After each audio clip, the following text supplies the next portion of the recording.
It's been one of those days. How's it going, Brad? We are live, and I get the gray fucking pop up. Yep, it's one of those days, man. It's one of those days. It's all good. It means you're alive, right? Can't live without challenges. So your show's a little different than when I was. Yeah, it's been a long fucking time. Brad is actually one of the first people I talked to in this space about podcasting and stuff like that. And he was surprised with how far I was last time. And I was like, yo, well, I guess I'm doing something right then. Yeah, who gets sponsored by KFC and Adidas 4 episodes into anything? It was definitely Reebok. I wish it was Adidas. Adidas would have been sick.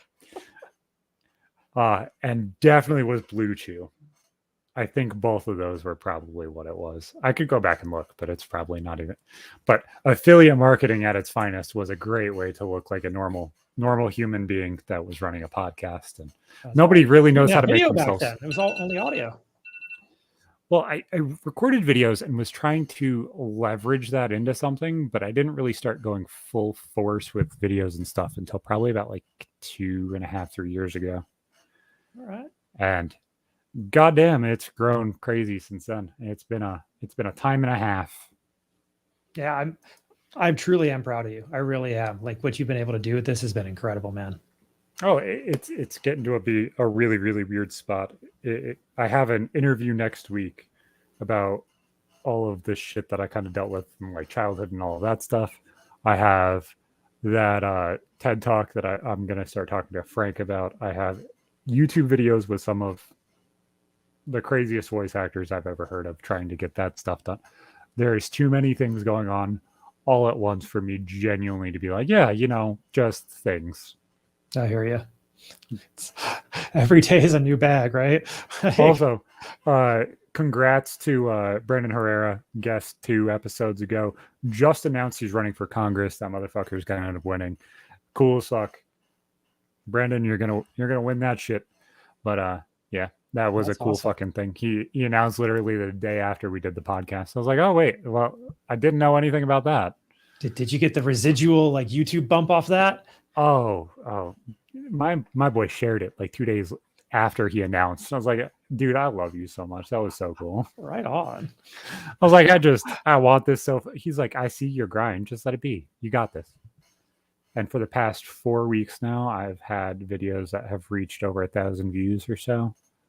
There you go. After the channel dying because I wasn't able to put the time and effort into it. So everything's now just kind of slowly trickling back in and starting to regrow and everything else. I hear you. YouTube sucks. Yeah, it really does. It does. Like my shorts are all right. Like,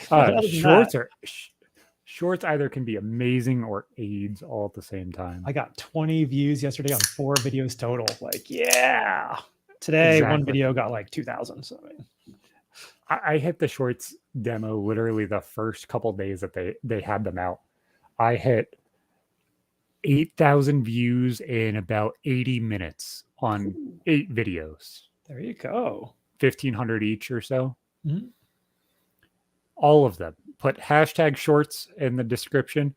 Cleared it every single time. Could put any title, any description, anything. It hit. 3 days later, they changed the algorithm. It does not work. It kills the video. Good to know. I was like, I have no idea why the fuck that just worked or why the fuck that changed, but. All right. So what are we talking about today, Zach? Honestly, man, I just wanted to come on and understand your business change, the things that you've been doing. You've been doing some crazy fucking things. Now you're talking about men's rights. You're coming in on my turf. I feel men's issues. I don't talk about men's rights. Well, it's all the same shit, man. It genuinely is. But like, it's so crazy to see the change in you, because before it was, be very careful about cursing. Like, okay. And then I fucked up. No, I fucked up within the first 30 seconds on your show, and it was bad. And I felt fucking horrible because I'm sitting there self-conscious, and then I did good. It was just getting to that point. But it's all good. You changing up and doing different things every now and then is one of the most interesting things. You started with a Facebook group or a Facebook page of 100,000 fucking people doing gaming content, and now you're kind of changed into. So it was not gaming content. I was doing entrepreneurship content targeting gamers and marketing and sales and how to make money and all that, and it worked all right. And then I got sick and tired of dealing with the toxic people. The problem is there are so many people at the bottom that assume that they're great. Mm-hmm. And that might be ass backwards from what everybody wants to hear. But just because you can capture gameplay doesn't mean you should. Yeah. Just I have because hair you can now, create right? something. Yeah. I got hair. Like you've never seen me with hair. Like most people have never seen me with hair. No, I think your head was shaved. I buzz cut my head from age 5 until my birthday last year. I've never had long hair. And while I was doing Gamerpreneur, it was at least 5-6 times a day. People would compare me to some porn star who shaves his head. You should have leveraged that. Hashtag Gamersins. That's it. That's him, right? Yeah. There you go. You know exactly what I'm talking about. Were you in there? No, I definitely did not make the joke, but the facial structure, I get it completely. I'm good at those puns. All right. He works out, man. I went to the doctor today. I'm 161. 6'3", 161. I can't build muscle to save my life. I am 6'4" and 155. I've lost 20 pounds in the past 4.5 months after I bulked. That was crazy. I went from being super, super non-muscular and lean to being just fat as hell for my stature to ripped as a fucking... I can't explain it. But have a full 6-pack and everything else. The only thing I need to do is break my fucking noodle arms and at least grow a little bit of muscle. But I have to go to the doctor's fucking tomorrow.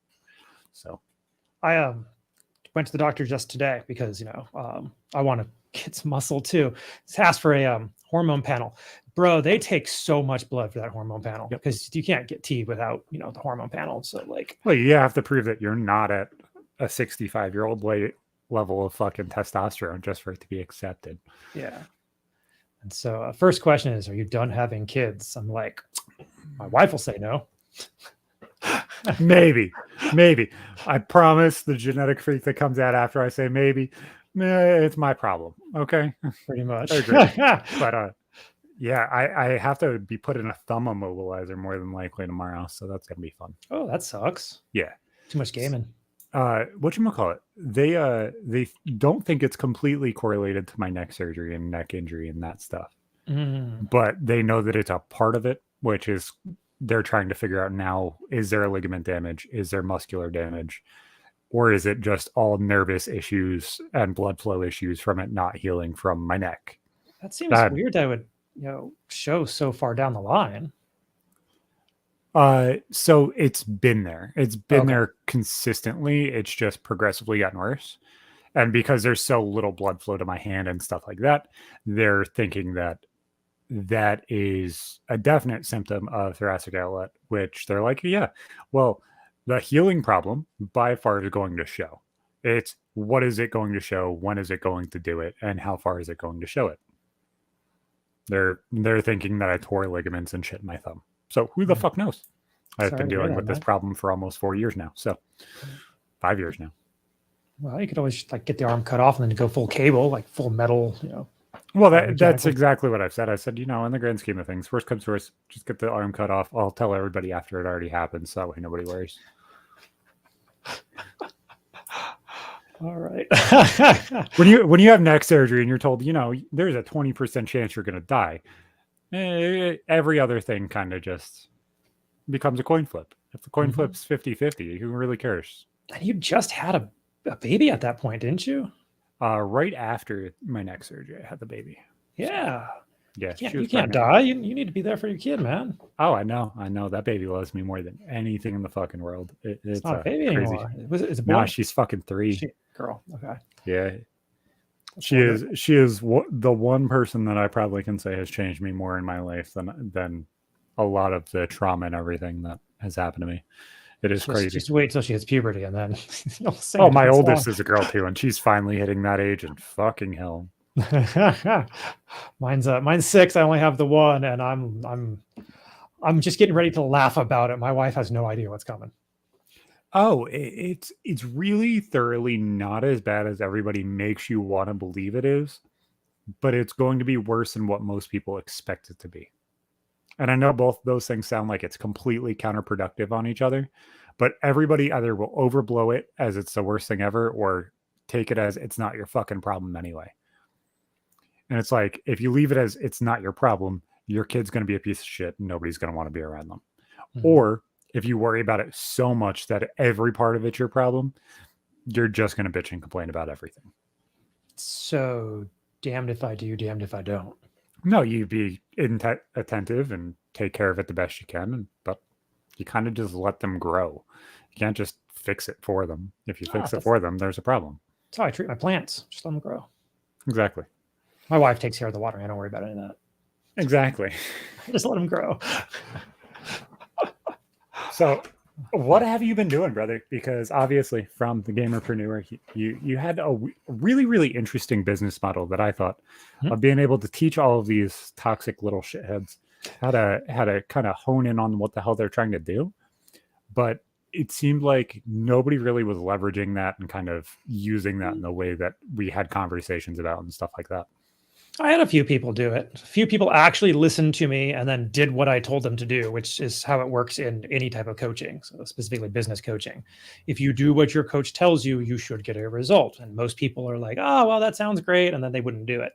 But I had a couple, like one guy went from like 15,000 followers to 50,000 followers in a year. So like he's making a bunch of money. He like was able to quit his full-time job in order to do it by just selling merch. But I actually had the COVID vaccine, May 15th, 2021. And you'll notice my content was like really consistent until then. The COVID vaccine made me really sick. Like I couldn't think, I couldn't get out of bed. I was like a complete mess, like vertigo. I could barely walk to the bathroom. And I didn't have any other health issues before that. Like this was clearly just the vaccine. It took me a month and a half to figure out the like right supplement combination in order to be able to not, feel like crap. But while I was there in bed, I was sitting there like, thinking about my show, thinking about all the business I was doing. And I'm like, I wish I had a team. If I just had a team to be able to work on this with me, because I'm on my own. And lo and behold, a guy that I had interviewed like the December before is like, hey, Bradford, I'm putting a team together. You want to join? Like, I did that like a year before. Yeah. Damn, I'm good. Yeah.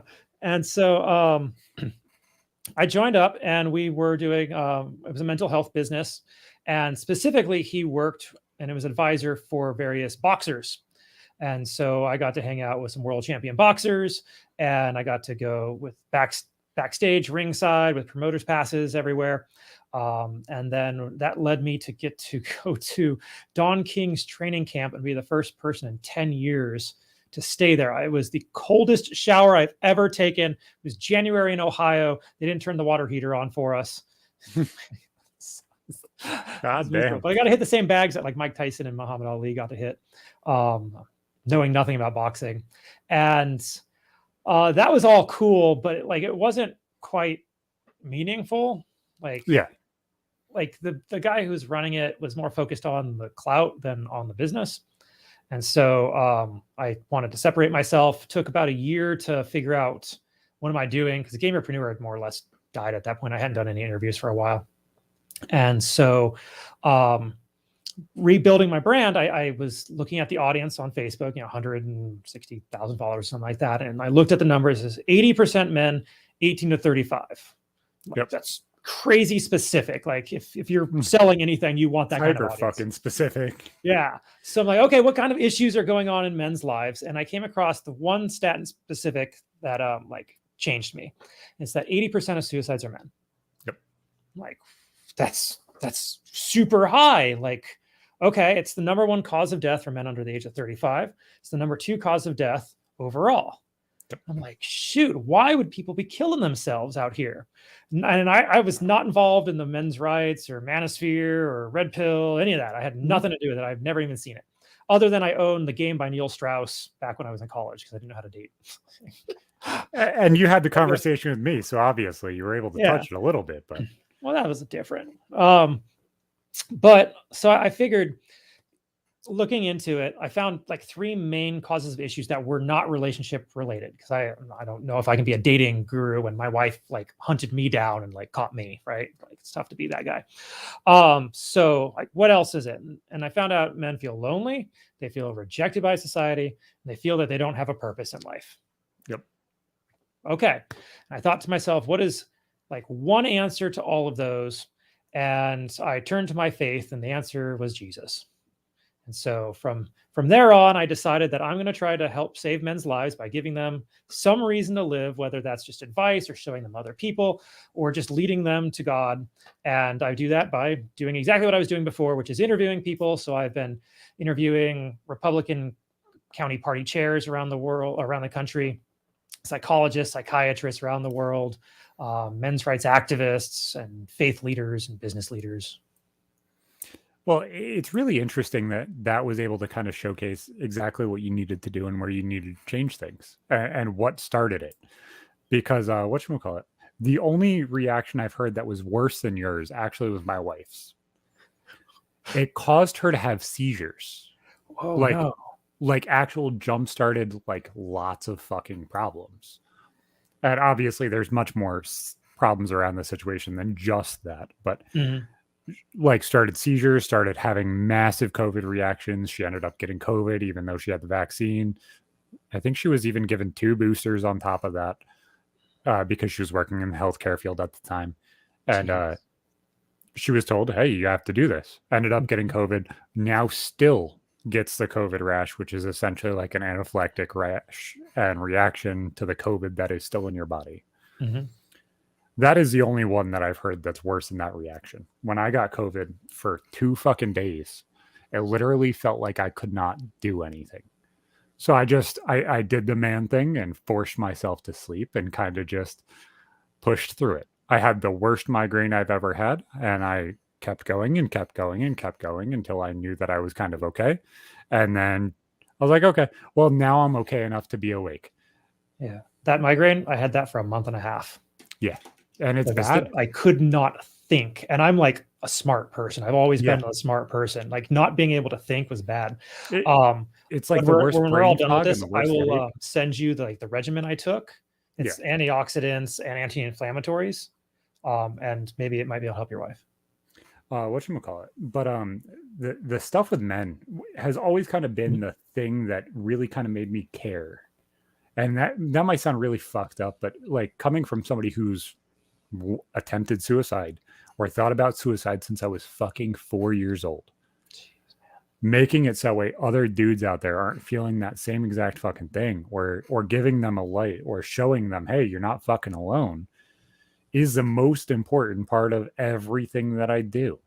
I will let myself bleed in front of you so I can show you this story, or I can show you that story, or I can show you where I was hurt in this situation or that situation, with not even like a bias towards myself, just kind of just showcasing exactly how it is and kind of showing how I leveraged that into who I am, what I am, and what I want to do.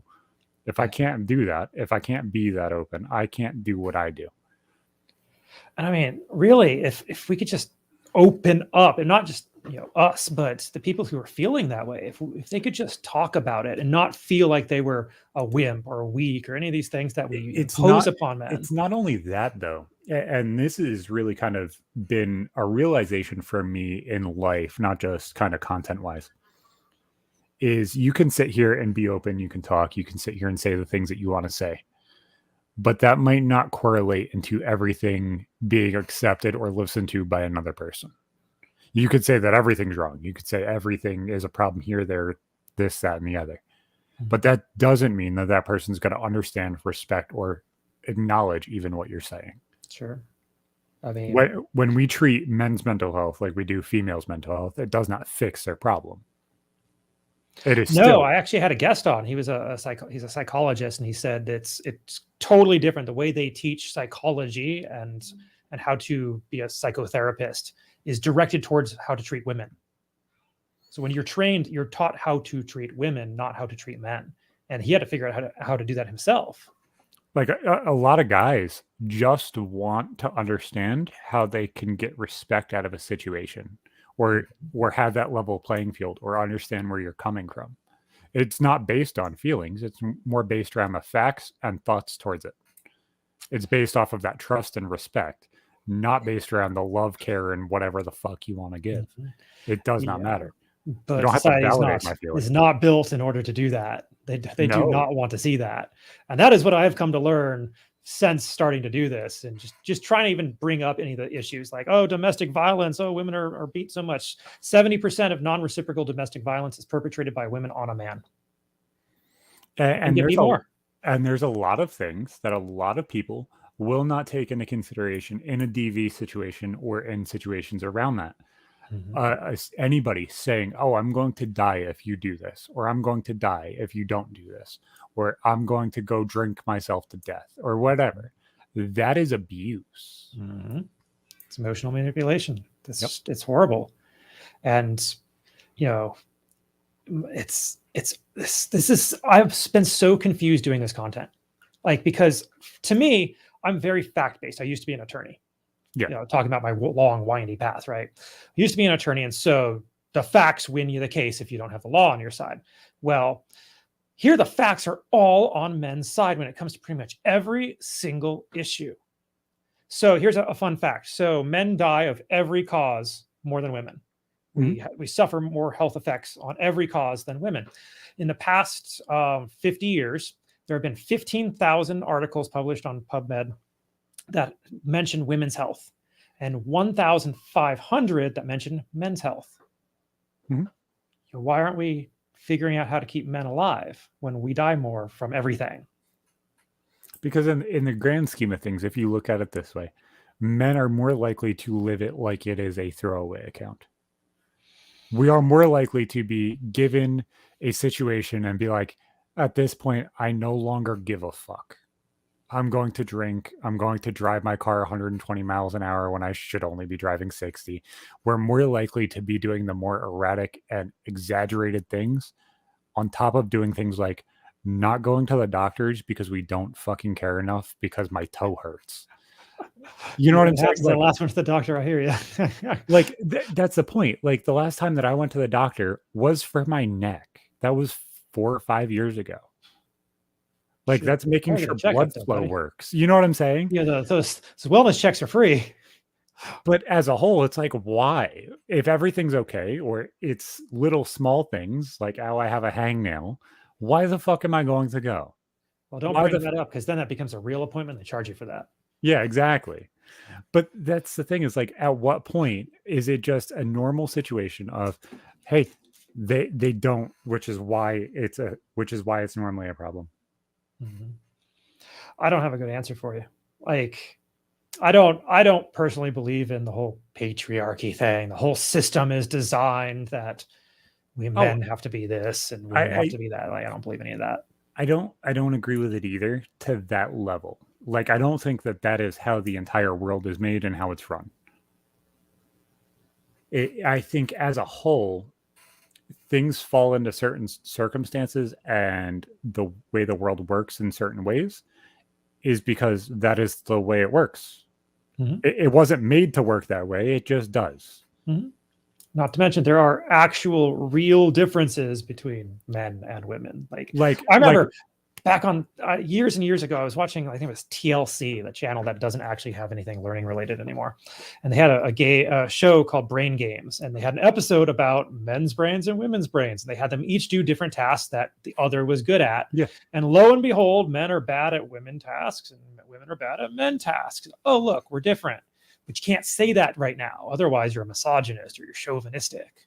No, you had a show like Survivor or like the Challenge on MTV and stuff like that. And a lot of the time when they would do a physical challenge, it's not equal unless it's in between this situation where it's like one of those questionable things where it's sort of physical and sort of mental and like there's just more correlation to different parts of it. So then you see things like the challenge start adding mental tasks into the final. Oh, go for this 30-mile run up this way and then do a mental task. And then you stand there all night, not sleeping. Like the more mental level that you put into this instead of physicality, there's differences there. and Yeah. people execute on different levels in different places. Milo Yiannopoulos said it on the podcast that I produce. He said, nothing is stopping a woman from being a bin man, a garbage man.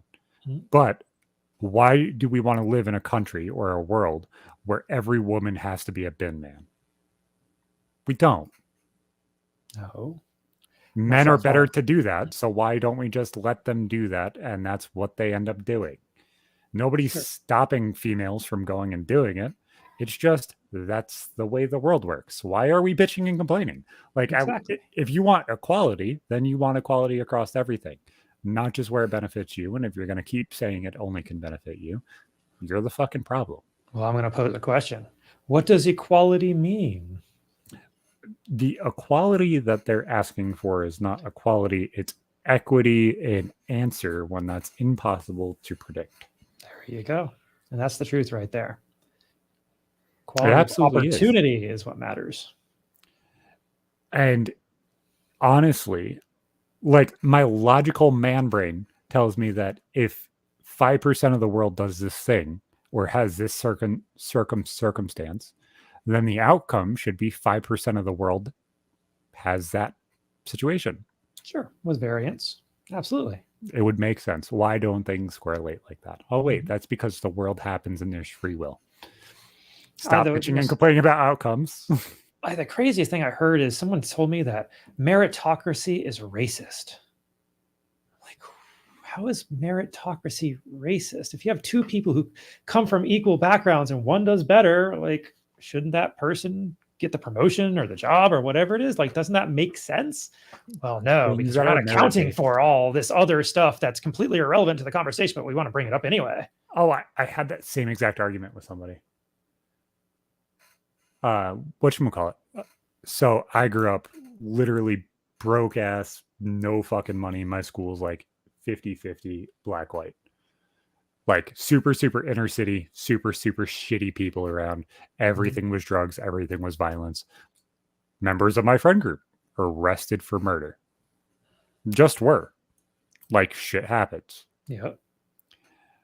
I had this argument with somebody and they're like, well, you'll never know what it's like to be black, to be broke, whatever. I said, no, you don't understand. Don't explain for them. I had those people as friends. They were my best friends. They were right next to me. And guess what? They're better people than you are. You're saying, oh, well, they're bad. Let's push them up. That's not how you fix anything. No, you don't just give and say that's the only answer.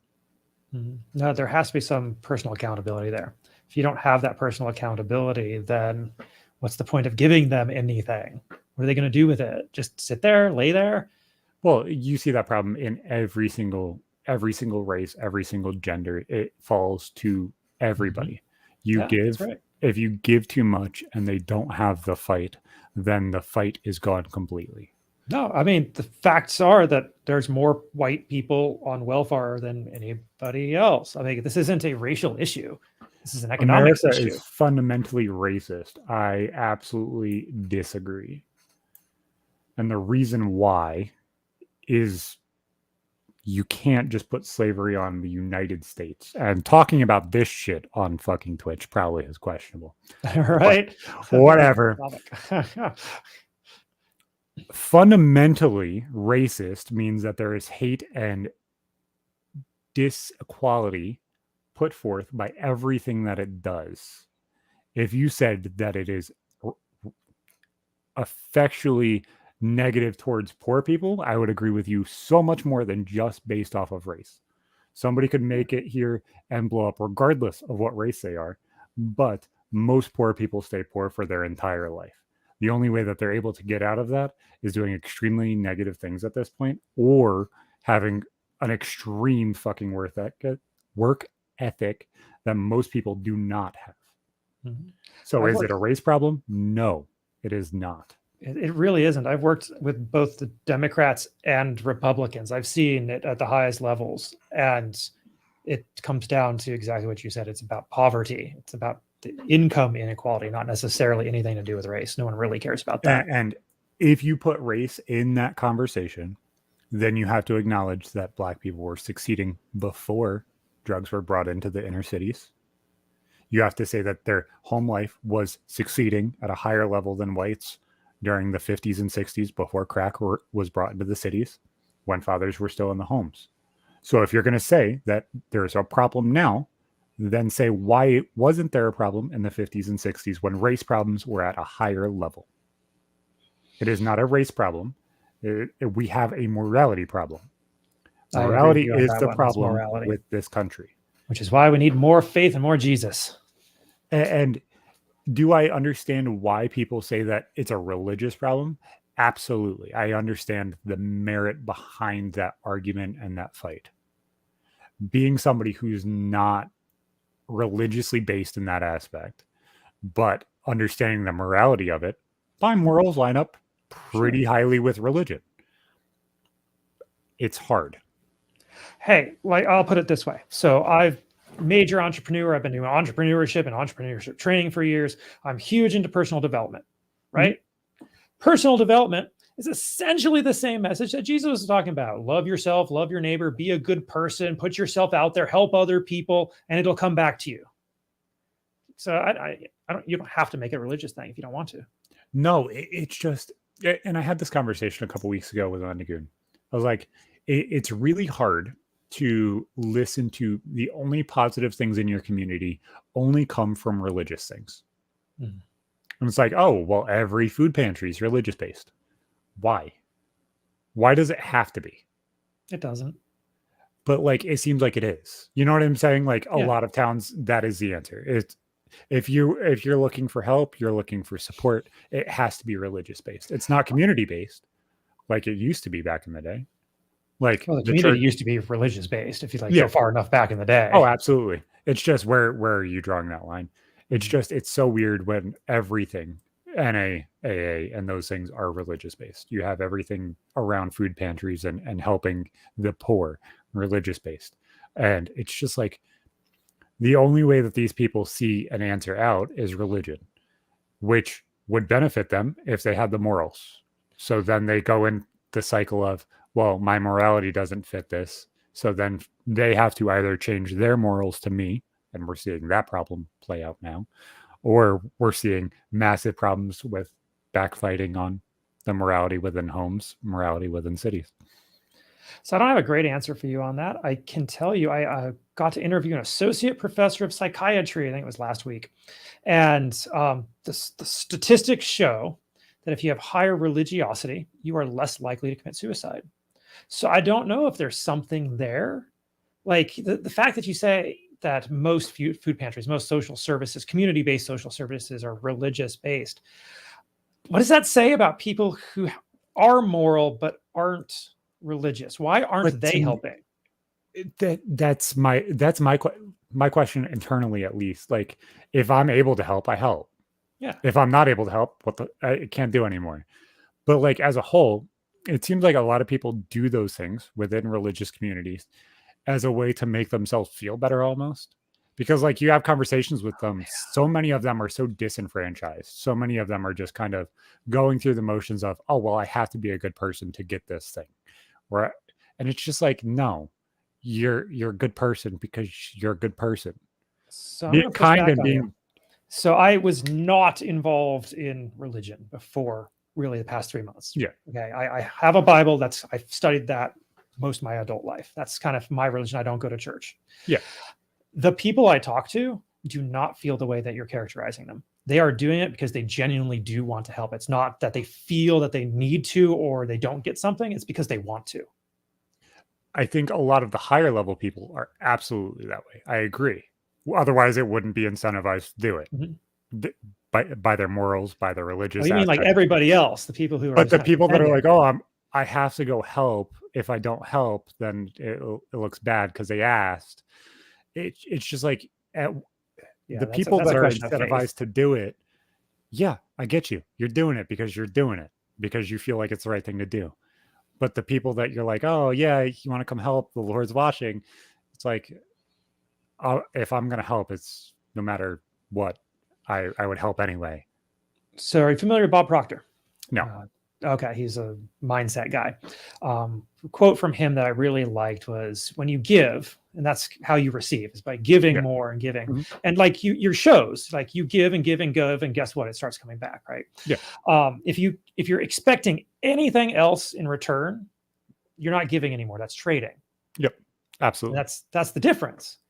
People are expecting to trade rather than giving, and that's why they don't have that same kind of moral fortitude, I guess we could put it. Well, I think that goes into more of the aspect of me being very, very different than a lot of people. When I dealt with all of this shit and all this trauma in my childhood, it turned me from being a very, very negative person, which I was for a very, very long time until like my 20s, to where I found a lot of happiness, comfort, and just joy, even in smaller things. So many people want to just get the happiness from something not from themselves or not from a situation that they're in, that they just kind of want to fall back to, oh, well, the religious thing gave it to me, or this did this, or it's just like you got to look for answers within yourself, not just fall back to religion did this. And it's just like you're more than that. That's an interesting one. I really like that line of thinking, because again, not a huge religious person most of my life, right? This Yeah. is kind of newer for me as well, which is I'm bringing guests on to do most of the talking. So that And that newer goes to for like me too. psychology. I have a little bit of questioning in there, which is why it's been a Okay. topic for the past couple of weeks. So this goes to psychology, I think. Habit formation. Most of what we do is habit. Something like 98% of everything we do Mhm. every single day is based on a habit, which means you're doing no thinking whatsoever. So how can you say you're really changing yourself unless you're thinking? And the vast majority of people do not think. They don't. They would rather die than think. Like genuinely try to figure something out. They just want to like it easy. So like the brain is like a biomechanical computer, right? And electricity is flying back and forth. But how can you change a single neuron in your head when it's an independent living organism?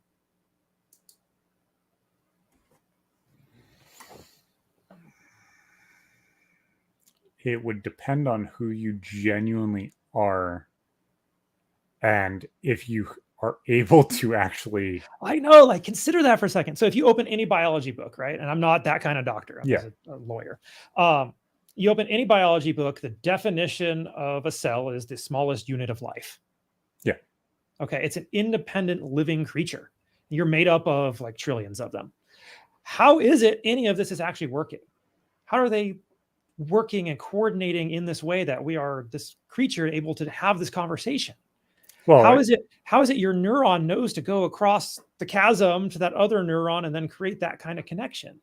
well, that's explained clearly by your brain chemistry and everything else. It makes your body into a hierarchy where your brain and the chemistry that goes on within there affects everything else. So you're saying that you have faith in an understanding of science's explanation of how it works. Would be logically the answer. I mean, have you ever heard this thing called phantom hand syndrome? No, what is that? Man, I saw this on Wikipedia the other day, just to scare my daughter. It was fun. There's a syndrome where people's limbs will just start doing whatever they want on their own. Mm-hmm. They have no conscious control over that limb. There's nothing mechanically wrong. There's nothing chemically wrong. The hand just starts going crazy. How does that happen? Science cannot explain how that happens. They don't know. They just have a name for it. When logically it makes sense. I don't understand how it doesn't have a cause. It sounds like it would be a trauma-based thing where either you had nerve degeneracy or you had problems within the connective tissue. I'm just saying, like, logically where the answer would be. Not that it's the answer, because who the fuck knows? But like knowing everything that I know with like my neck and stuff like that, that's what they looked for. Was there degeneracy? Was there problems? Was there things being pinched off? Was there things being affected in that way? That makes it so way it's unavailable or unconnected or whatever, how you reconnect it. So I'm not saying I disagree with anything you're saying. Like, I actually genuinely believe in all the science. That's where I started. Oh, I know. I also kind of, to the extent anybody possibly can, understand quantum mechanics and how under a certain level of ability to measure, everything's just pure probability. Yeah. And so, like, if something can be true, then it technically is true according to the math. Yeah. At some points it is, and some points it's like the probability of this working, the probability of this happening this way. It seems like it's not just math because things have more impact. It seems like more highly. It's more than just math, but then, like, say there's no spirit there. What else is there other than math? At the end of the day, all of science is based on math. No, that's the problem that I'm coming to. That's what I've been dealing with as a person. Like, it feels like there's a lot of things that are very, very improbable of happening. Me making it out of the ghetto is one of the most confusing things in the world. 90% of people that are poor end up and stay poor. I have everything in my hands to make something. I have everything in my hands to accomplish something, do something, whatever. That is improbable. So do I say that I am the example that it's possible, or do I say I'm an outlier? And it's not possible for everybody. Is it because I am an innate one-off individual kind of person, or can people match what I've done and replicate it? That's a tough one, because that requires that personal responsibility, that self-reflected, and that's like they have to look inside and go, I can be something more. And most people don't want to think. But that's what I'm saying is, like, there are levels and questions of things like very, very face value that are just math by itself. The probability of this to happen is 25%. Guess what? I flipped that 25%. But if I keep flipping that 25%, I keep flipping that 10%, and everything slowly starts going more and more my way, at what point is it just what people call luck, or am I willing those things to happen? So another interesting study, I don't have the citation, I apologize. No, you're fine. People who believe they're lucky are more likely to be lucky. Yep. So then what is luck but belief? There's also things about that with like jokes and stuff in games like Fallout, where they're like, you could play an idiot smart character. Always. Yep. Who the fuck knows what's gonna happen? We're gonna see. Like, and you have those times where everything just clicks and you get a 10 times multiplier on the XP you got because you just got a crit headshot. And you get 10,000 XP and you gain 15 fucking levels. And you're like, oh shit, what did I just do? Because now I just over leveled myself out of the area that I'm in. Now there's going to be things randomly spawning here that literally should not be here. All because I was luck. Man, like, you're trying to get me to give you an answer to the universe. It's 42 if you want like an exact number, but no, it's 1 + 1 = 3, right? Like, for extreme high is 1, yeah.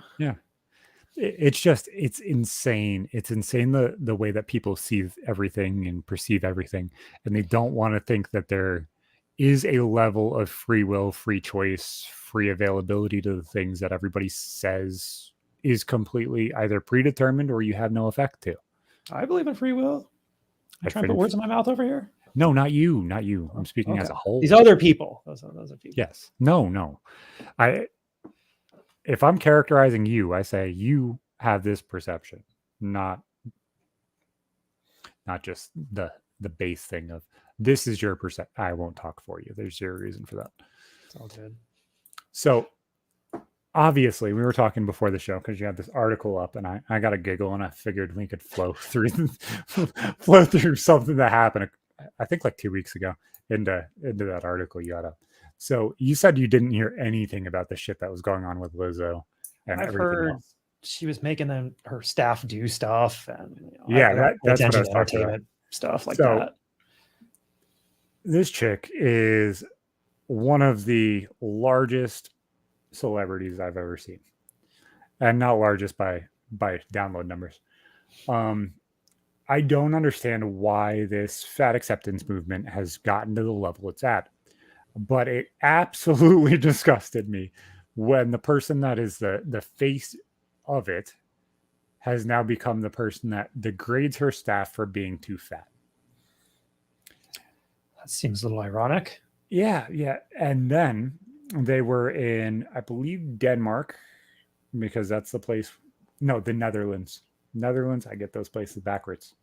I don't know why they're confused in my head. It's probably the retardation.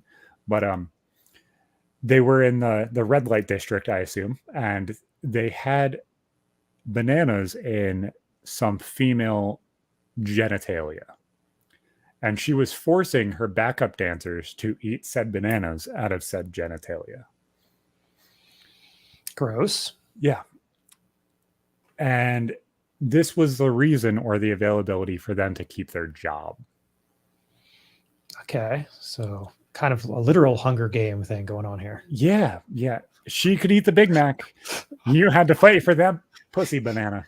Like, I don't understand where people that are so glorified because of the image that they perceive can be so negative and so impactful on every single person that is around them negatively in the thing that they're supposed to be showcased as the positive light to.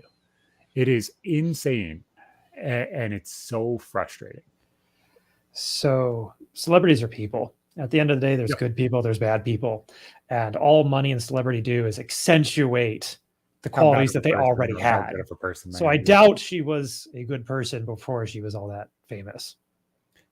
It seems like a lot of the people that get famous, I'm not saying all of them, but a majority of them, are normally the ruthless, cutthroat people. They just are. You could also call them driven, ambitious.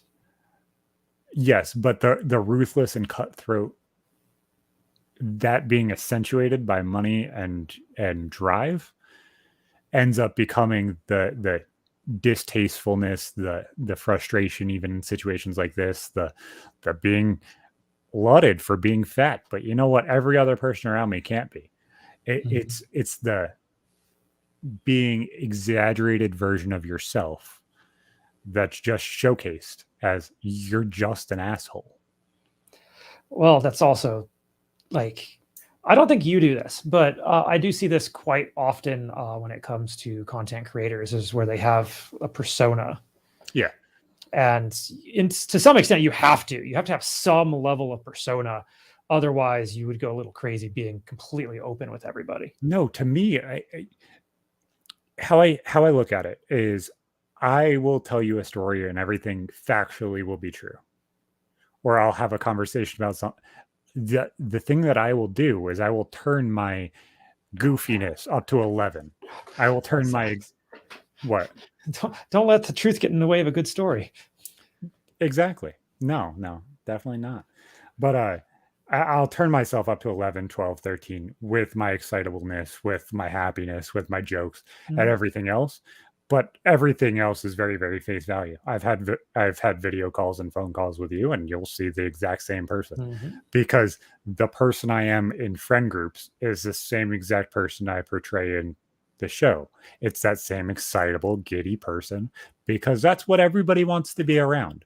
They don't want to be around the Zach that gets, oh yeah, I'm just going to sit here for 6 hours and be quiet because I'm bored and I have nothing going on in my head because nothing's exciting me. Yeah, it just can't be that. You're not gonna keep people entertained.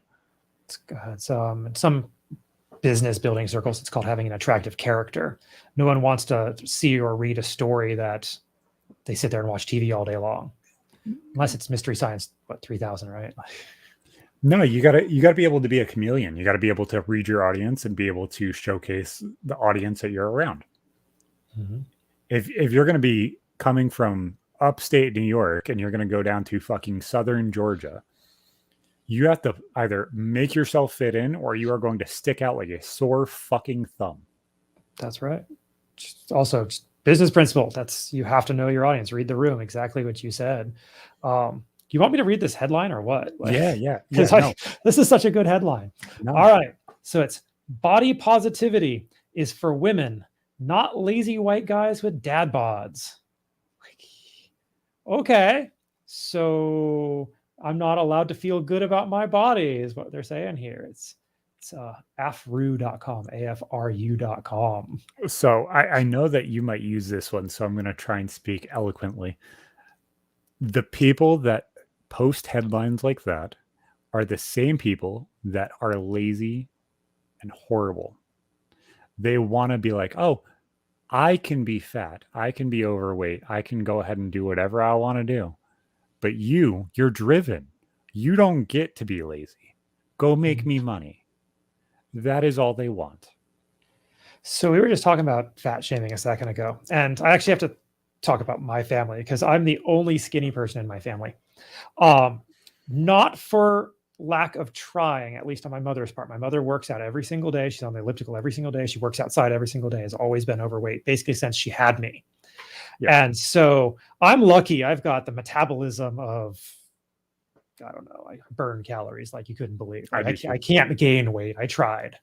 I can eat full pizza. Like I can eat the whole pizza and then lose a pound the next day. You have no idea how much I had to eat in order to bulk for 2 months. It was not fun. I was in high school, and I'm like, I need to gain weight because I'm 135 pounds. So I took 5 boxes of Twinkies to school one day. I'm just going to pound these Twinkies. I ate all the Twinkies. I lost 5 pounds that next day. I understand. But this goes back a little bit to just a little bit to the luck. I don't want to say it's entirely, but it's also largely math. You know, if you consume too many calories, you gain weight. Like that's how it works. Like, and at some point, there's no return. It's so funny we're talking about it. I was just looking at Reddit today, and there was a thread on it, and somebody said something. I'm like, that's awful, but he makes a point. Like, you didn't find a single overweight person in the concentration camps when they got liberated. Yeah. Fat is not necessarily a choice. No, when you take the availability of it being a choice away, then there is no longer a choice to be that. Why? I mean, why in our poorest communities do we see the highest level of people being overweight? Oh, I can tell you the arguments, on the social justice warrior side of it. It's, that they're eating poor food, high caloric, low nutritional value. So why don't they just eat less? Or tying back into something you said earlier, actually have a want or need to do something. Mm-hmm. Everybody is looking for a purpose. If you don't have an answer for what that purpose is, sitting on the couch watching Netflix is not going to give you that purpose. Mm-hmm. If that's how you find a purpose, watching you on Netflix, you're going to be a real piece of shit. You're probably going to be a murderer, and you're probably going to love stories. Why love stories? Because it's a love story about killing people. You've never seen You on Netflix? No, I haven't. Okay, so imagine... Bro, I work all the time. I don't have time for TV. So, which is the exact point you were just making. Imagine the opposite of like Law and Order SVU. So you're watching it from the perspective of the person doing the crime. But the most genuine way to do a crime, falling in love with somebody, that person finding out who you genuinely are, and then you're exposed as a piece of shit and an abuser. So he ends up killing the chick. Used to do criminal law. I will tell you, this is not legal advice. If you want to kill somebody, kill a complete stranger, because most of the time, the person who does the murder is someone who knew the victim. And that's the way the cops are going to go looking. Isn't it like 85 or 90% of the time that happens? Yeah, something 90%. Like that. Yeah. It's stupid. They showcase themselves as this most intelligent, intellectual, or body positive person, but they don't want those people around. Mm-hmm. And the body positivity shit really, really makes you giggle when you look at their Tinder profiles or their Hinge profiles. And they're like, I want 6 feet, 6 inches, 6 digits. It's like, motherfucker, you are 600 pounds, 6 kids, and have 6 teeth left. You don't deserve any of them. There was a study on women on social on dating apps, they find that 80% of men are not average.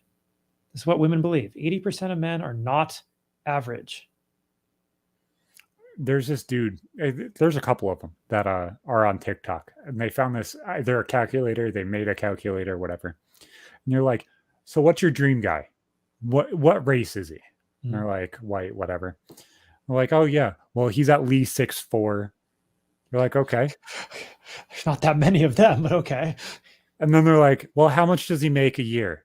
Like $250,000 a year. You have 6 possible people to marry in the entire world because you said that they had to be under 25. Have fun. Right.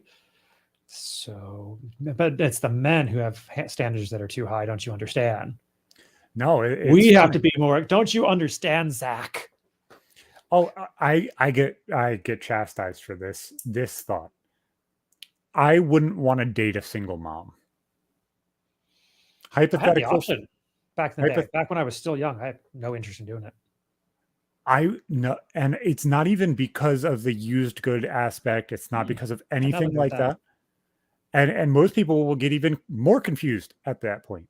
You want to know why? I wouldn't be able to love that kid the way that kid deserves to be loved. Mm-hmm. And no parent can. And that's coming from a kid with step parents. You're not going to be able to love and care about that kid in the same way that kid's parent can. And you're the parent that stepped up. I promise you. That hole is there regardless of if you decide to jump in it or not. It does not fix the problem. It doesn't. I just didn't want the responsibility of raising a kid at 20 years old. At 20 years old, I had the responsibility of raising 2. Right on. Power to you. But I would not date a single mom. All right. What else do you want to talk about? Where are we heading? Whatchamacallit? Where do you want to go with this stuff? Oh, wait. Back to the dad bod body shaming shit. Yeah. Funny thing towards that. Have you ever watched one of the videos where they're like, how big is 6 inches? And they're like, yeah. Oh yeah, 6 inches like that, right? No. Maybe for Ron Jeremy, who got in trouble. Watching everybody's reactions to those things where they're like, what the fuck is 6 inches actually? It makes no fucking sense that nobody knows. You know how many things are genuinely 6 inches? Most things in your house are around 6 to 8 inches. And if you can't just like know by what the size is, you have a really, really fucked up, skewed way to look at things. Mm-hmm. Never mind the fact that the average woman 6 inches is too much. Yeah, no, I've heard that way too fucking often. Way too fucking often. Not to brag over there, right? No. You know, I'm very humble about a lot of things. My dick size has never been one of them. I've made very, very, very inappropriate jokes during my teenage years, and it made a lot of people uncomfortable. Sadly, still was true. That's the thing is like, there's so many people that are like, you know what? Make sure to take Gfuel because Gfuel will fuel you. It's like a fucking cheat code. Make sure to take Gfuel every single day. Like your energy. It's not just a powder? No, you can get cans too. Oh, where can you get it, Zach? Use code RMTS at checkout for 20% off. You also, if you don't want to wait on shipping, go find one of the 7-Eleven gas stations or anything else that they sell out of. I think they're in a lot of Walmarts now too. You can get most things within 2 to 3 days worth of shipping time. But that sounds amazing. Absolutely fantastic. Get some right now using your code. It's a cheat code for life. It genuinely is.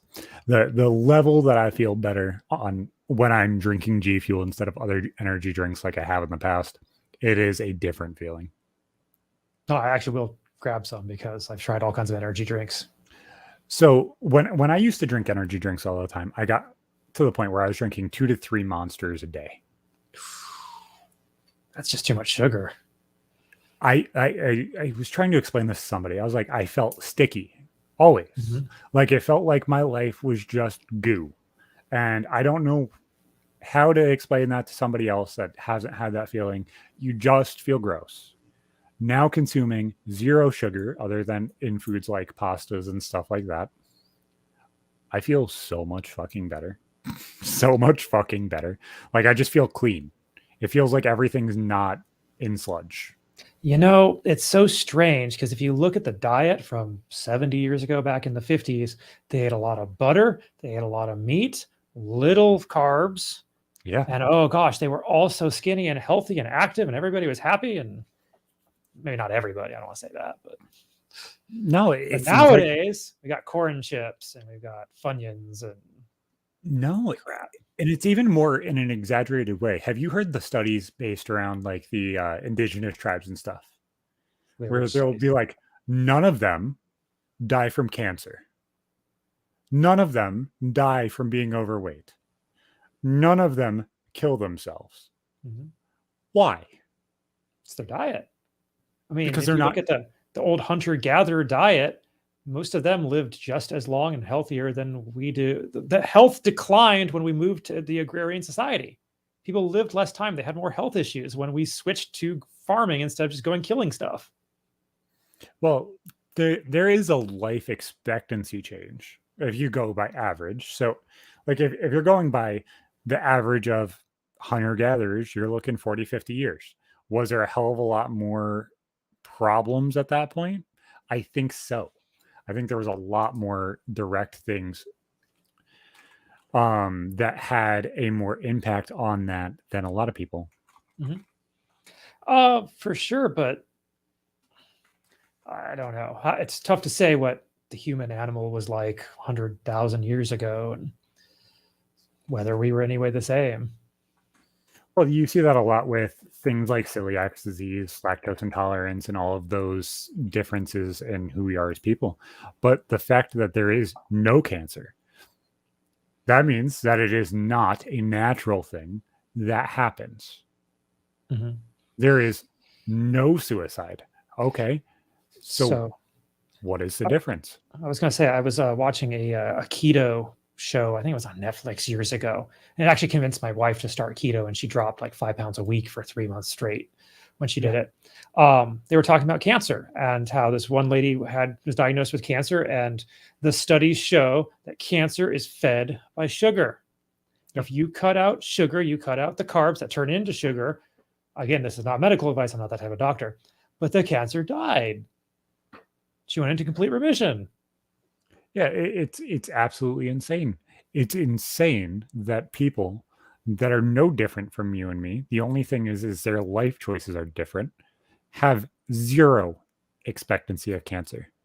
When they tell us most days, our expectancy of cancer, just because of the things around us, not even our choices, is like 40, 50%.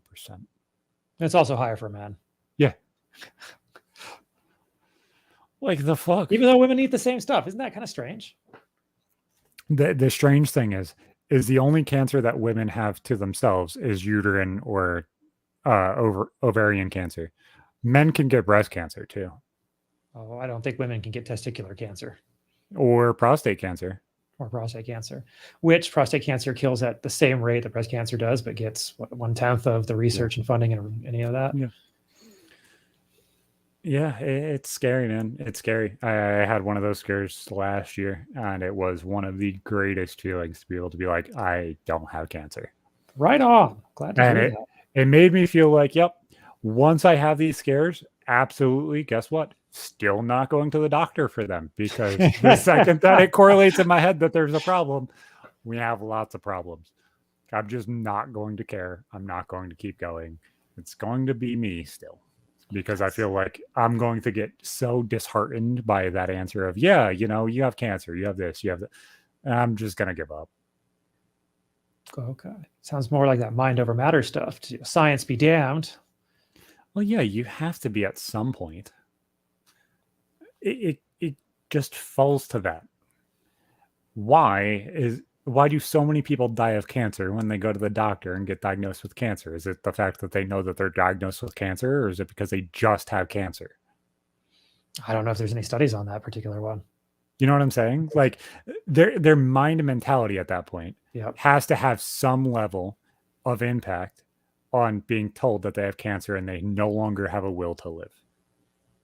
Which is why so many people get so disheartened, so negative, so bitter in those final days. But that also somewhat goes back to that personal responsibility, because if you get told that you have cancer, your odds of surviving are 1%, some amount of people are just going to accept, oh, I'm going to die. Some amount of people are going to say, no, I'm going to find a way to get better. And then they often do get better. Like my uncle, he was diagnosed with some sort of brain cancer. They gave him at max 6 weeks. He lasted like 5 years. Right on. But it's like, at what, and at the end, he didn't even know who he was. He didn't know where he was. Just completely gone.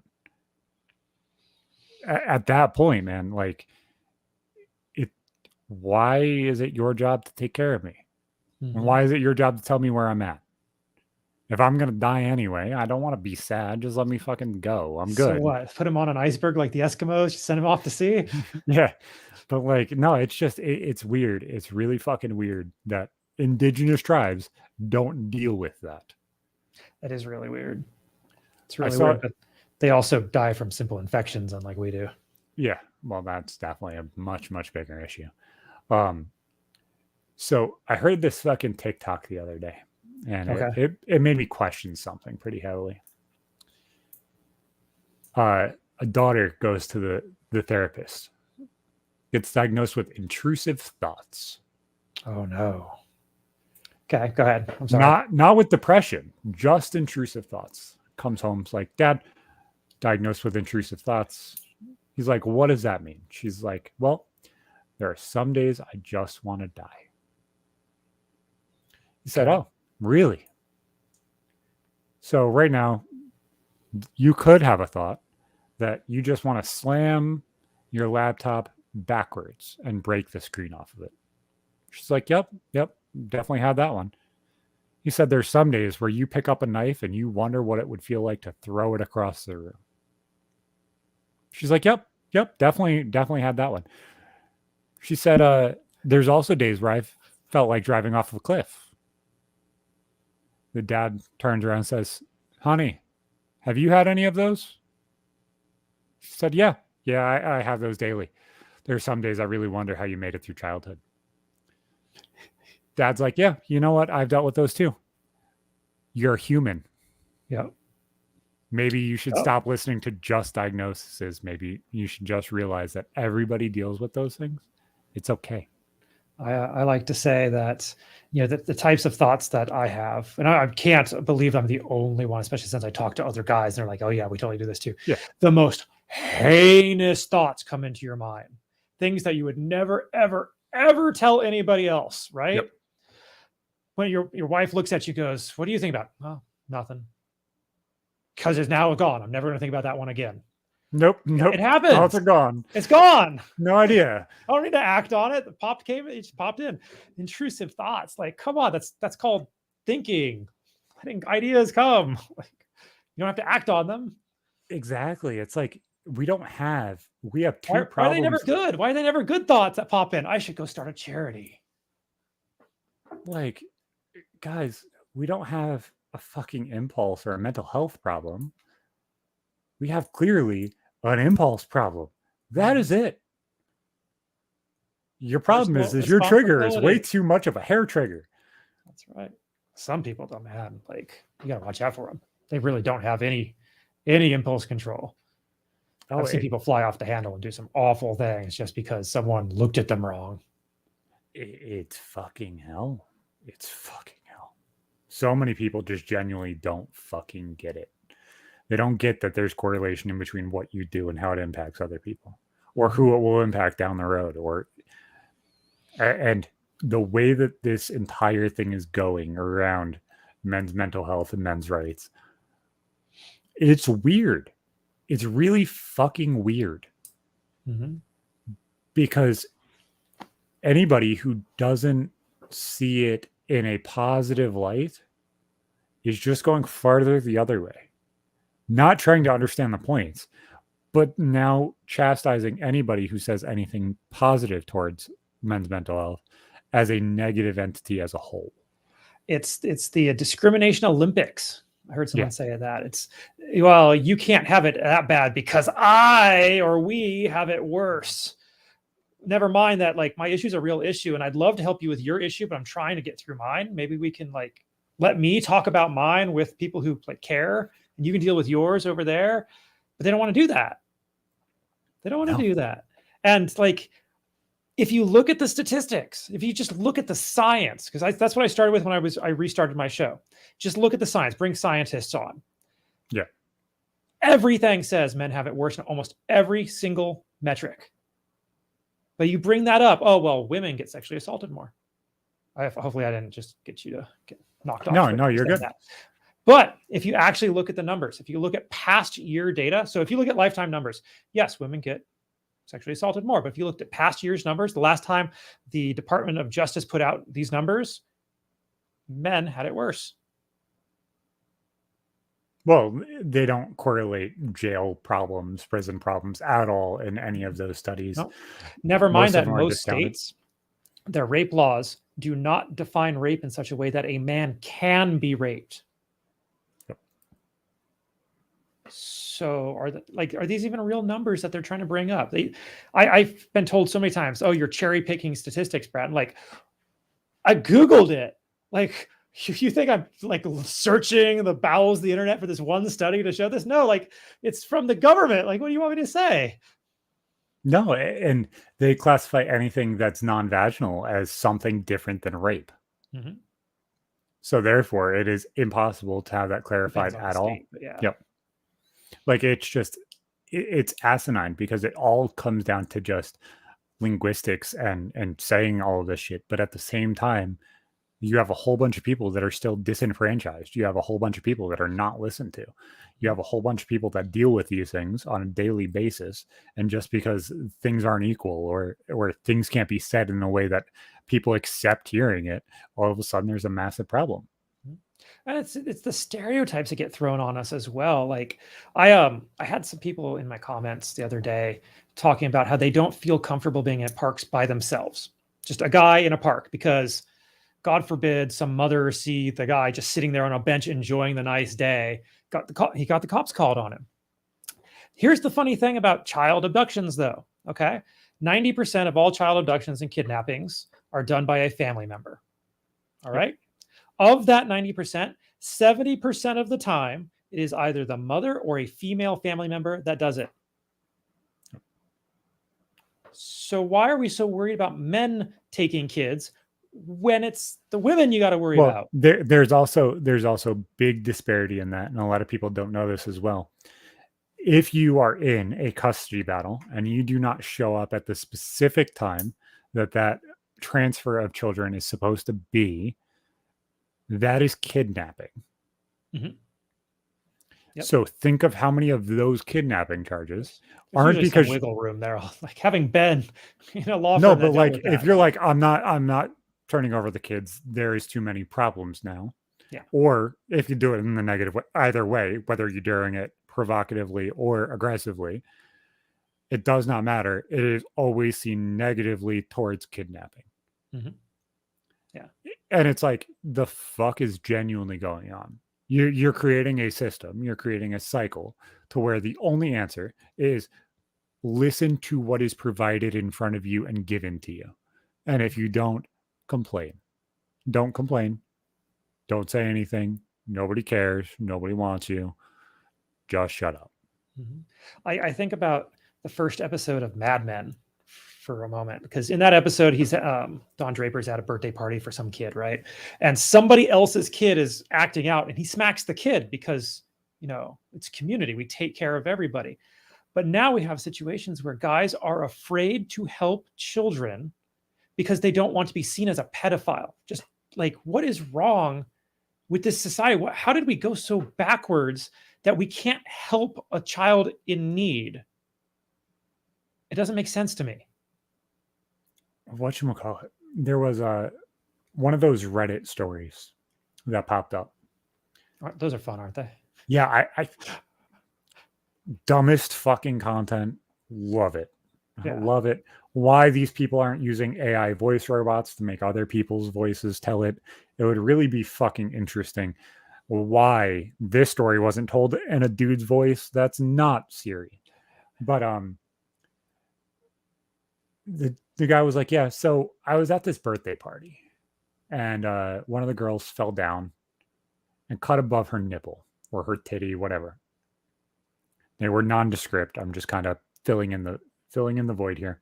Mhm. But it was not uncovered by the bathing suit being on. So it was covered, but it was bleeding to the point where it needed to be helped.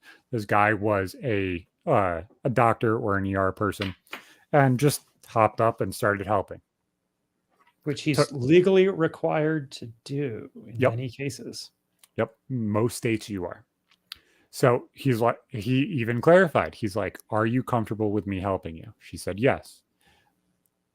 They're like, hey, let's go into the bathroom. Let's go take care of it. They fix the entire problem, cover her up. Like, hey, you're going to need to take off your top. I'm going to have to help you. Do you want me to help you? Do you want to do this by yourself? Do you want me to get a woman or do you want me to help? Don't care which. Tell me what you want me. You help. You know what you're doing. Fix the entire problem. They go back out to the party. And as soon as he walks out of the door, he's chastised because he got too eager and jumped up automatically. Oh, a guy who is trained to fix things goes to fix things. Oh no. It's frustrating. It's absolutely frustrating because he's seen as an aggressive sexual predator because his job is to take care of people and fix them. This is why I'm so confused. Like, I did not do men's issues before 3 months ago. Yeah. Like, I didn't even look into it. I'm happily married. I don't need to care about, the dating world out there. None of that. I just don't care. And as soon as I got into it, and I see these stories, and I see these statistics, and I see all this stuff, it does not make sense from a logical, intellectual point of view. They're like, what is going on? Is it just the culture war? We've had to create enemies out of everybody in order to be able to work together anymore. To me, it's that partially. It's definitely the morality issue, but it's something that a lot of women have said that is portrayed on men as the only answer for everything we do, and it's that they are sexual objects. And personally, I don't agree with it. I understand why in some cases they feel that way. I can understand, I can sympathize, I can empathize. Yeah. I get it. But that doesn't mean straight across the board that is always the answer. Right. And I was looking at Reddit. I saw a guy asking, what can I do when I'm walking behind a woman at night on the street so that she doesn't feel uncomfortable? It's not your fucking job. It's not your job. Why do you care? Like, why are we training men to think that they have to care? Like, are you going to assault her? No, then that's her problem, not yours. Like, I remember back in the day, because I grew up in the fucking ghetto, like walking around with bandanas was normal. You know how many people get fucking scared when you have a bandana hanging out of your pocket? Like, oh, gang affiliated, guaranteed. It's like, what the fuck is your problem? I grew up in bandanas. Like, that's what we used to wear back in the day. Like, yeah, I have a bandana. Yeah, I've had that problem. It is what it is. You think I'm afraid because I walk around with a bandana? Nope. You think I'm afraid because you do? Nope. I'm going to treat you exactly the same. Why? You know who should be afraid, Zach, of being assaulted at night? Men. Men, because we are the victims of every single type of crime except for sexual assault. Higher than women in every single case. We're more likely to be mugged, more likely to be attacked, more likely to be carjacked, more likely to be murdered, more likely every single one. So if you are walking at night, you should be worried, Zach, not the woman who's in front of you. And it seems almost like, and this might be illogical, that if I'm walking around at night, more likely I'm going to have money on me. I'm more likely to have my phone on me. That's $1,400. I'm more likely to have things around me because I'm doing something. Mm-hmm. If a female's walking home from work, they have their phone. Most women around me have dropped their phone at least 55 fucking times, and that screen is fucking shattered. She might have a pack of cigarettes, and that's probably the most important thing that she has around. Yes, that was a joke, you fucking incels. I Fuck dropped my off. phone twice, and each time I hacky sacked it, caught it again, no problem. Said a no word on Twitch. Oh God. It's absolutely asinine that everybody wants to portray and showcase everything in such a negative light. It doesn't have to be. It doesn't need to be this bullshit that everybody just expects it to be. Yeah, no, I totally dig it. Women have their issues. I get it. I want them to have those issues fixed. Men have issues. Yeah. We need to focus on, at least somebody needs to help focus on men's issues so we can help fix these issues, which is what men are trained to do from basically birth. If something is wrong, we're supposed to fix it. I was 12 years old. The sewage backed up in our sink. I was made to go outside and help my dad fix it. Did I know how to fix it? No. Nope. Go figure out how to help him fix it. Hold the flashlight. That's what you start with, right? No, I remember a lot of shit like that. It's go figure it out. Go learn. Fucking Andrew Tate posted this quote. He's like, you know what? It's really kind of funny. Everybody only sees value in men when they're able to go do the thing. And it doesn't even have to be something that you know how to do. Guess what? You're still the first person that if you do not jump up and say, hey, I'll do it, I'll fix it, I'll figure it out, you will be replaced. You just will be. Nobody gives enough of a fuck, and you're not unique enough not to be replaced. That's right. So if your girlfriend walks in the house, your wife walks in the house, and she's like, yeah, I fucking blew the tire driving through the fucking town. I'm riding on a flat now. Can you go fix it? Yeah. No, I got AAA. I'm not fixing that. But if you couldn't figure out how to go outside and that's the funny thing. I'd have to call car, AAA. Would I fix the tire? Yes, I would, yeah. Zach. No, I understand. It's just like, as a whole, so many people are like, why do you care? And it's just like, no, that's my job. Don't take it from me. Let me figure it out. Let me handle the I'm the fixer. I'm the person you come to. Who kills the bugs in your house, Zach? Me. Yeah. Why do you have to be the murderer in your house, Zach? It's right there in the commandments. Thou shalt not kill. It doesn't say kill humans. The baby was whining. She's like, spider, and like doing the normal baby thing of tapping her feet on the ground very, very gently for some reason. I don't know how all babies just learn to do that, but they do. And my son walks over, just rolls over it with his scooter. He's like, it's taken care of. It's like, yes, you're learning already. I love that. I make my daughter kill stuff. Like, I'm not killing you. Kill it. I can kill it, but I'm going to train you. So the other day, she has a clipboard right here. And I do my homeschooling with her. She saw the spider, just chucked the clipboard, just totally obliterated that spider. It's so fucking funny. It's so funny. I got bit by a wolf spider probably like 6 or 7 years ago. Entire fucking leg blew up to the point where all of the hair from like halfway down my shin down does not regrow. It kills. That's why you only show your left half, right, on the video. Yeah. But whatchamacallit, like half my leg is just hairless for some fucking reason.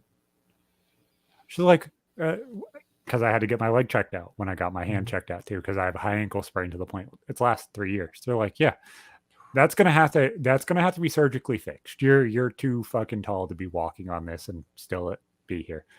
It's probably, we're x-raying and MRIing everything. You are probably going to be in a boot at least for 6 months. You probably will have surgery. Like, oh, okay. She's like, why is your leg hairless? Spiders.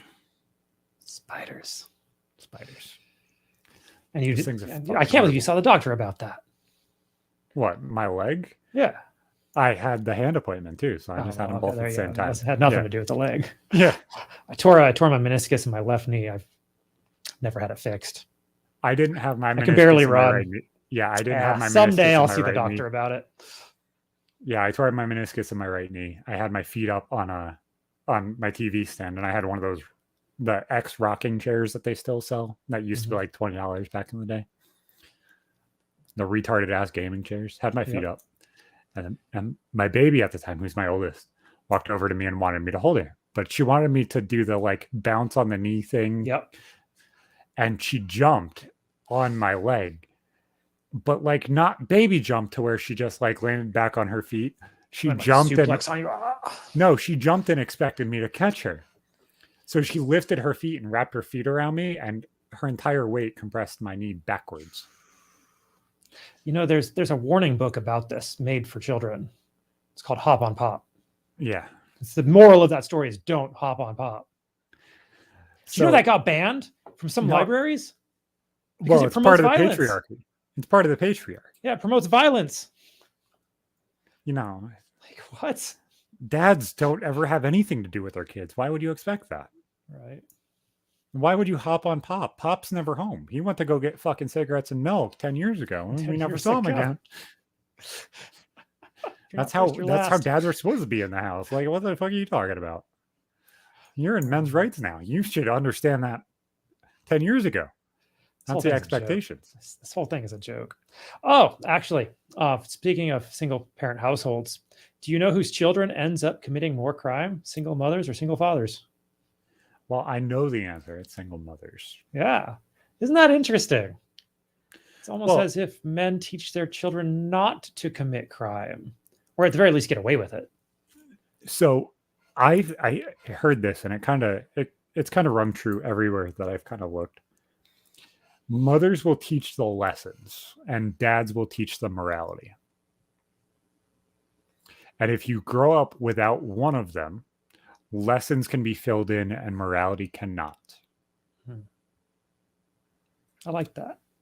Because if you look at things, and this is the majority of the time, moms will not punish at a high extent. It will always be, well, your father will come home. Your Yeah, father will handle that's it. right. We will Mhm. have this talk later. If it's a problem, as in a level of you did a shitty thing, that's my job. I get to be the shithead that deals with it. Have you But ever if it's just like, just you didn't clean your room, that's not a dad problem. That's a you have to clean your room so bugs don't end up in it. There's Have two you different ever- things there. threatened so bad, like the most horrible like punishments will rain down upon you, and then you leave the room and just laugh your butt off because you're never actually going to do any of it? So I changed the way that I parented my kids probably about 3 years ago. And I looked at it, it was like, none of this is the right way. As I said, my baby changed everything in the way I looked at things. I was a very, very, very, this isn't my job kind of, like, just laid back, chill, allowed them to do what they wanted to do. But it was very, very regimented of, you're going to listen and you're going to do what I tell you to do. I started looking at things of, well, the conversation needs to have the conversation. Ask me whatever you're going to ask me. Tell me whatever you're going to tell me. I'm not going to tell you how to feel towards the situation. Let's come together. Let's fix the situation. And let me help you see how it's showcased by everybody else. Let me be the sounding board of the world for whatever the fuck you're going through. Do not let the world be your soundboard. Letting the world be your soundboard will cause more issues than what you could ever impact. Let That's me a be very- the. I Let was me gonna say, be that's a that. very mature way of looking at it, Zach. Like, Well, go ahead. Sorry.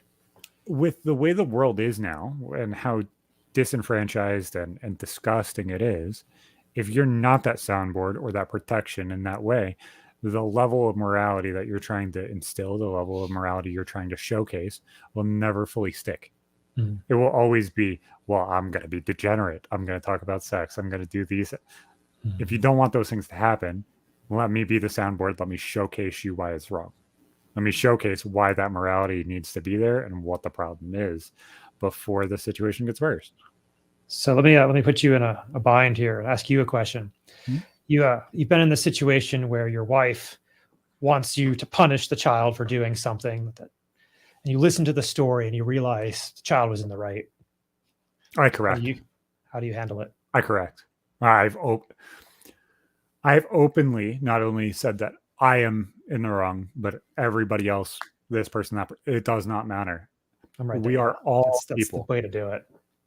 whether you articulated yourself improperly, which obviously we're going to have a conversation about. You're going to have to understand that the way you say things and how you say things can be incorrect, but the things you say can be still correct. How you say something can make you sound like a douchebag, can make you sound like an asshole, can make you sound like you're inconsiderate, or it can make you sound like the most intellectual person in the world. For sure. It's interesting being a dad, being a man, being all of these things, then learning what it's like for men, both emotionally on the internet. The internet, it's the bastion of truth out there for how it's actually going, but also meeting people and then dealing with it and trying to understand the science behind it. This has been a new journey. It's absolutely confusing as all get out, because I'm a very logical person, as you are, Zach. And if you look at all this logically, it should go one way, but it's not going that way. It's in fact going the complete opposite direction. Then you try to hey, the train's going the wrong way, and you get yelled at for saying that.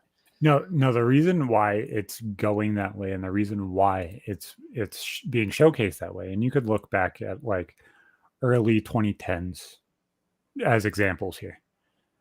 Everybody wanted to get whatever they could for free.